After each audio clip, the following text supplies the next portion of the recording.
Right, welcome back everybody. We're playing Kerbal program again, and today we're doing a tutorial. So I've uninstalled all my mods. This is a completely stock install as far as I'm aware, at least, and we're going to give a tutorial a go. So this is your space center. You have a runway, space clearing hangar, vehicle assembly building, launch pad, tracking station, R&D, astronaut complex, and mission control. You don't have to worry about what all these do at the moment. The only one you need to worry about is the vehicle assembly building. So we're going to click on that. It's going to load it up for us.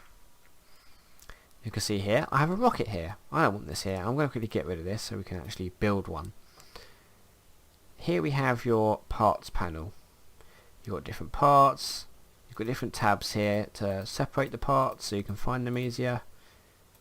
You've got some symmetry tools down here. You've got some construction tools up here. We're going to go through all of this, so just don't worry about it just yet. First you want to choose a command pod. This is going to be the core of your ship. This is where all your controls are going to come from. You can make a probe, or for now we're just going to put a pilot in there. So we're going to go ahead and click the Mark 1 command pod, the most basic of command pods. One Kerbal can sit in this, so it's quite small, but it's quite handy for beginners, so we're going to use that. We're going to go to aerodynamics. We're going to put a nose cone on, so just hit aerodynamics, scroll down, find a nose cone. That's quite a nice one there. Pop a nose cone on. See, more pointy, more good. At least in the atmosphere. Well, to get home safely we also need parachutes. So go to utility down here, find the parachutes. We're going to use the radial mount parachutes, which basically means we can attach them on the side like this.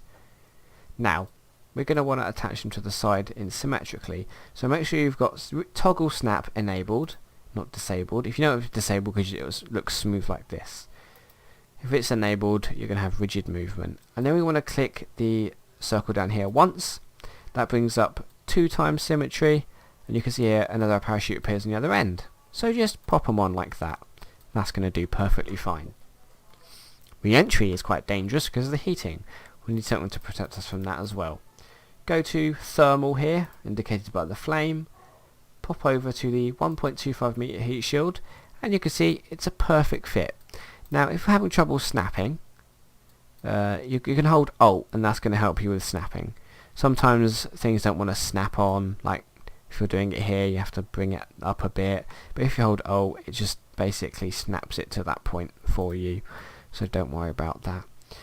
Now we want to be able to detach this entire pod here so it can re-enter with the heat shield facing it. If we have a rocket in the way, we're not going to be able to have the heat shield take its full effect. So we're going to go ahead and go to coupling. Here we can find decouplers and stack separators. Stack separators separate themselves and the 2 things on either end. So let me show you what I mean by that. If we choose the right side stack separator here, and then pop a fuel tank there, they're going to separate like this. The fuel tank will come off, and the stack separator will come off. That's the heat shield. The stack separator will come off. There we go. So something like that. We want to use a decoupler. We don't want that. That's too messy. Go ahead, choose the right size decoupler, pop it on like that, and there we go. We can detach this here so it can re-enter the atmosphere. Once you've got your decoupler there, go ahead and use a fuel tank. They're up here, fuel tanks. We're going to use this one here, which is the FLT200. You can use a smaller one or a bigger one. It's really up to you. We're just going to go and attach this one. There we go. And we're going to choose an engine. Well, let's see. This engine looks cool. Bit too big though. If you want to get rid of a part, just pop it back. Like so. We want to use a smaller engine because this is going to be our upper stage / service module. So something with less thrust but more efficiency. The Terrier looks quite small. And I'm saying that because I know it's good. I'm going to explain to you why it's good now. Down here you can see your delta V in meters per second, and this is important. This is basically like your movement points, if you want to call it that. It tells you how much you can change your velocity by. So if we were going at 1,000 meters per second and we burnt this engine until it was empty, we'd gain 336 meters per second, so we'd be going at 1,336 meters per second. At sea level, that is. If we just go to vacuum, you can see that actually increases to 1,363. Now when we're in orbit, that's what we're going to be in, a vacuum. So this engine operates much more efficiently in a vacuum. So we're going to actually use that one. If I put a different engine there, like the Reliant for instance, it's only got 938 meters per second, but it's a much more powerful engine. So it's less efficient, but it's good for lifting heavier loads. We're going to keep this one on because we're going to be in orbit. We're not going to need to lift heavy loads or anything like that. We just need an engine that's going to give us a lot of movement to perform. Go ahead and use that same separator we used earlier. That's going to build a shroud down the engine, and that's going to let us build our next stage. We want something a bit bigger to lift this. We want something with a lot of delta V, and it's going to be easily controllable. So what are we going to do about that? Well, we're going to learn about adapters first. Let's choose an adapter. This looks like an okay one. Hit that adapter there. It's a fuel adapter, which means there's fuel in it, as you can see. I see a lot of beginners, instead of using adapters, just slap the next stage on and think that's okay. That's not aerodynamic. You're going to lose a lot of energy like that. Building a rocket is all about maintaining the energy from the engine and using it to propel ourselves upwards. If we're crashing this flat surface into the atmosphere, we're losing a lot of potential energy, which could be used instead to bring it up to the orbit that we want. So we're going to actually get rid of that. Let's pop it back. I'm going to find an adapter. I think there's one for the size that I want, but I'm going to keep looking around. Usually there is a fuel adapter that you need. If not, there are other options for you. And if you actually type in adapter at the top, you can find every available adapter. Rockomax, oh perfect, this is exactly what I want. Put that on. That gives us access to the next main size of parts. Now the DLC adds a sort of intermediate size part. We're not going to worry about that because we're assuming you don't have the DLC. That's why I'm using this adapter here. Look for the Rockomax brand stuff. That's usually the stuff that's the sort of 2.5 meter, I believe it is. Yeah, Rockomax brand adapter. Here you go, Rockomax fuel tanks, lovely. Choose the largest one. That's a big fuel tank. Use the move tool, click on your pad. We're just going to move it up a bit so we can see what we're doing. Click back to place. Find the appropriate engine. Now this is important. The skipper is usually okay for this, or the mainsail. We're going to go ahead and use the skipper. 4,467 meters per second. That's a lot. And if we check this number here, TWR, or thrust to weight ratio, that's 1.57. Thrust to weight ratio essentially is how much lift we're getting at a certain altitude. Make sure you're on sea level. There we go, because we're going to be launching this from sea level, more or less. Close that. And that's 1.38, so this is important.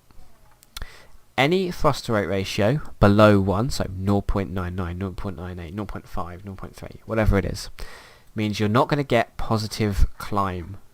So if I chose a dinky little engine, like the Spark for instance, you can see our thrust to weight ratio is 0.04. We're not getting any lift out of that whatsoever. No positive rate of climb there. But if we stick the skipper on, you can see we're getting 1.38, which is fine. And in fact, that's a very good thrust rate ratio to have for launch. Thrust rate ratio that's too high is going to cause problems with control. You want something that's going to climb steadily and controllably. So 1.38 is actually perfect. Anything between 1.2 and 1.6 I usually find is acceptable. Now that should be enough, but we're going to actually go and put some twitches on as well. Just snap those on, and we're going to put that on a quad symmetry. Pop them in there. I want to make them grey and orange because that looks cool. These are heavily gimbaled engines, which means they can move their nozzle here to create a torque around the vehicle so that it can turn and roll and things. The skipper can also do that, but it can't roll the spacecraft. If we have one on each corner, they can roll it, which is why I'm putting these on. Make sure that your staging is correct before you launch. So you have your engines. You can see here the mainsail is this icon here, but before we fire that, we fire the tiny little twitches here. So we want to fire those at the same time because they're all on our first stage. So just click your skipper there, pop it down to the fourth stage, so they're all going to fire at the same time. Stage 3 is separating that first stage there and enabling the engine here, which is under our shroud. Staging again detaches our spacecraft here with the heat shield, and of course staging once more activates the parachutes. Now upon looking at our staging, I've just realised we don't have a way to bring this back from orbit. In case we run out of fuel here, we need another way to get back. So I'm just going to add 4 separatrons to it. These are solid fuel thrusters that do not require fuel tanks to operate. Now why would you want to choose these? They seem pretty good. They don't need any fuel tanks. Well, you can't control them. With the engines we've put on so far, we can control them. This can be throttled and turned off and on. These are good for fail-safe situations like returning from orbit. A lot of the old Gemini and Mercury capsules used solid fuel thrusters because they're more reliable and they're just one-time use things. We don't need to throttle them or anything. These are also good for launch escape systems if you need to bring Kerbals away because they're quite powerful, but in my case we're just going to use it to retrograde in case we need to. And of course power is important as well. Just stick 2 solar panels on there. We'll use the 3x2. We'll just pop it on here. Make sure they extend like so. There we go. And they're going to follow the sun anyway, so we don't have to worry about placing them properly. Go ahead and click save. Go ahead and click launch. Make sure you name it something cool and give it a description if you want. And go to the launch pad. Right, how do we fly these things? Well, we're going to go through that now. How do we get to orbit? How does orbit work? What is orbit? I don't know. Actually I do, that's what I'm telling you. But we're going to have a look.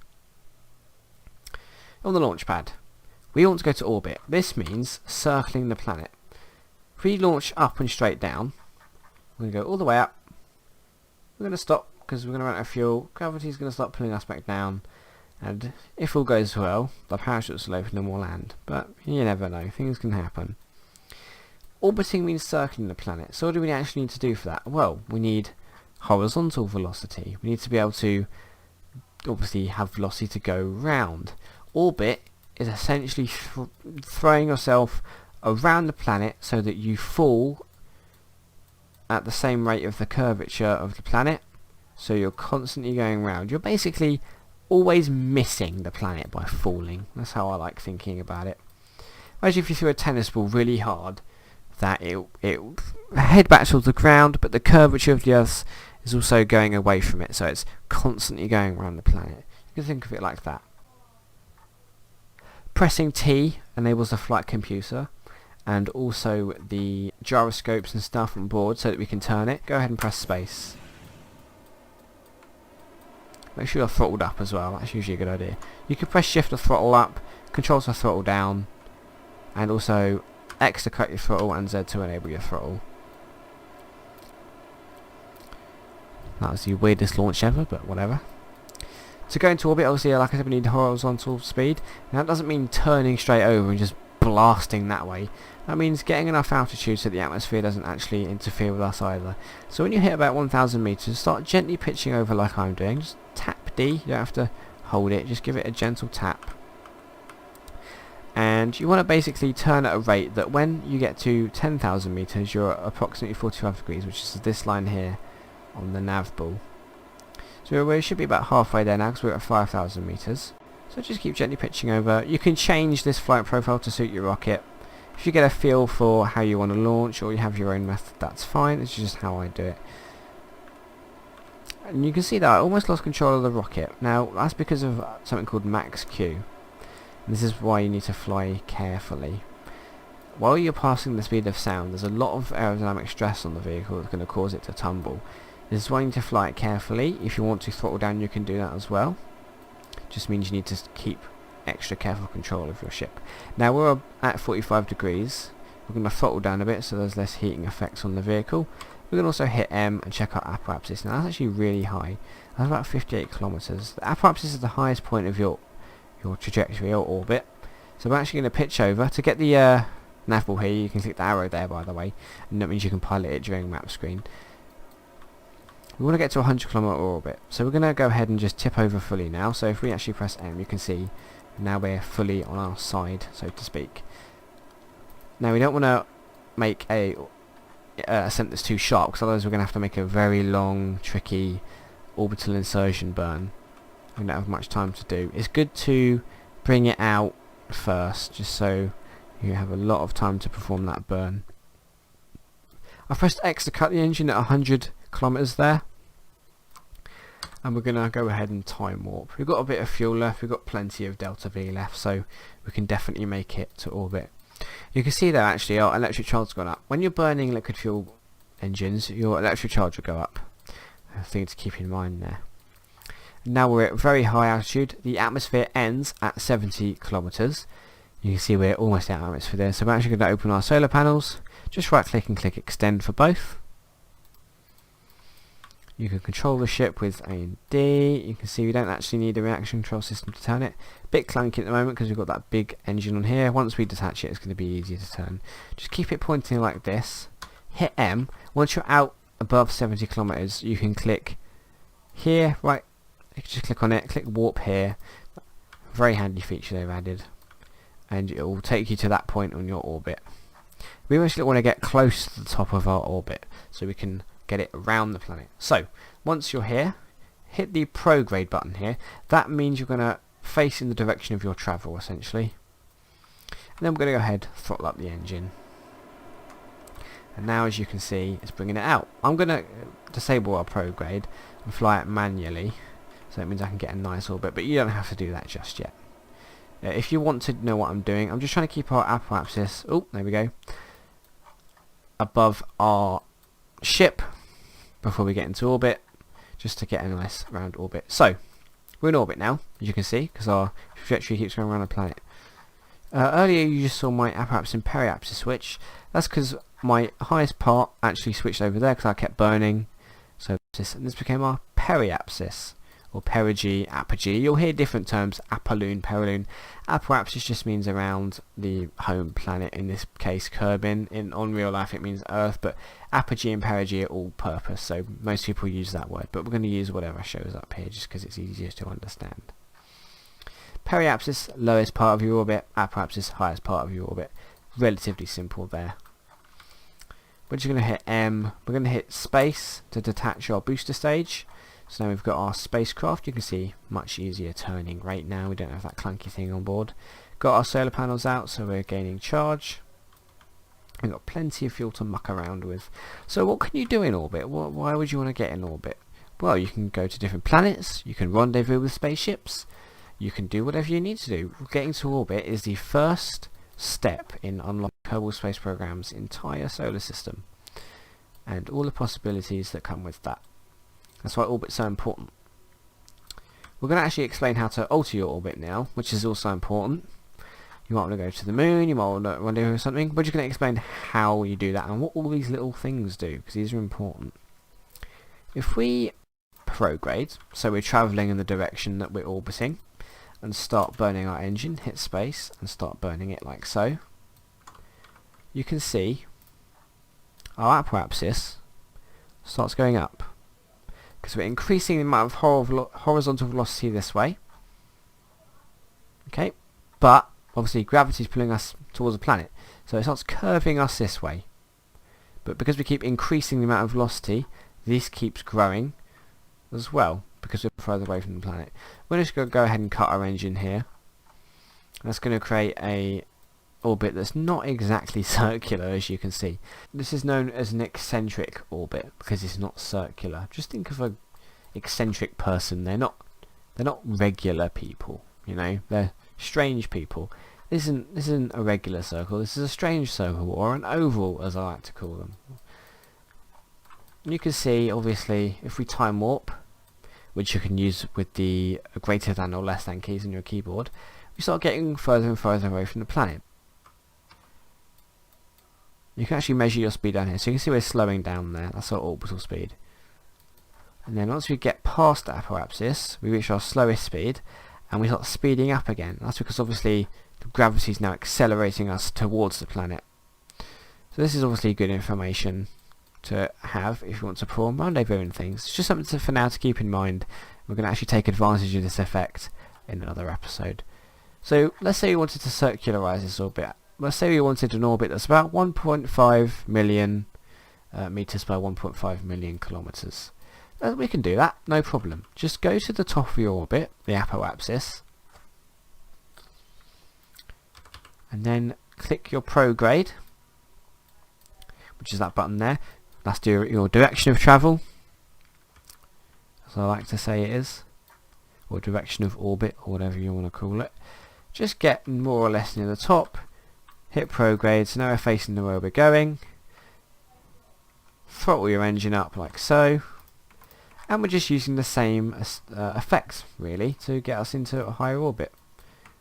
Now if you want to keep a nice circular orbit, if your apparatus starts getting too far away from you, you can throttle down or cut your engine just to make sure it doesn't get too far away. You want to try and keep your apparatus on top of you just so your orbit doesn't get too eccentric. You can see our periapsis now is starting to go out. If we hover our mouse over it, we can just try and get a nice circular orbit. So we're aiming for a 1.5 million meters. So 1 million meters, 1,100,000 meters, 1.2, 1.3, 1.4, and 1.5, that'll do. So it's about 1.53 by 1.505.